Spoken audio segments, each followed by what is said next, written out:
Sango Omar alias Nasty, activement recherché par l'antenne Ogoué maritime de l'Office central de lutte anti-drogue, après son évasion spectaculaire en 2021 lorsqu'il sauta du véhicule de police en pleine circulation qui le conduisait à la prison centrale de Port-Gentil, a enfin été mis hors d'état de nuire. Le récidiviste et invétéré trafiquant de drogue vient d'être interpellé après 4 ans de cavale par les limiers du commissariat central avant d'être mis à la disposition de l'OCLAD pour compétence.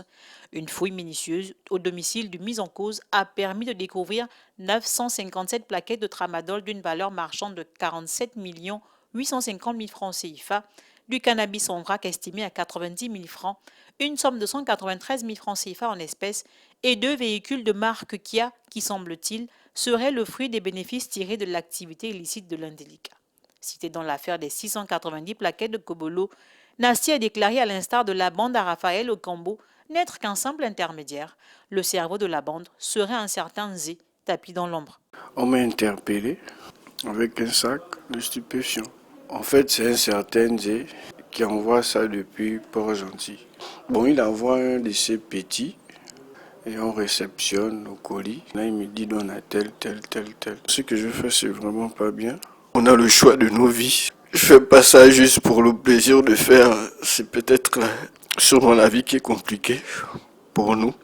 Surtout ici au niveau du Port-Gentil. Je me suis formé, je fais des stages, mais au travail, je n'ai pas eu. On est un peu rentré des fois dans des trucs un peu illicites. Si j'ai une bricole, je peux travailler et subvenir à mes besoins.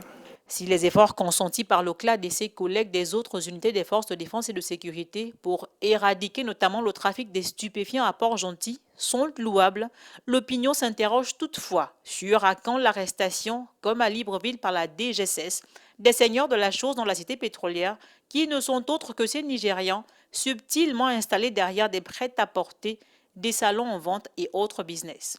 En attendant, Nasty, présenté devant le procureur de la République, a écopé de 3 mandats de dépôt. Ce compatriote est poursuivi pour évasion, ensuite pour détention, vente, importation et trafic des stupéfiants, des délits prévus et punis par les articles 188 et 957 du Code pénal gabonais.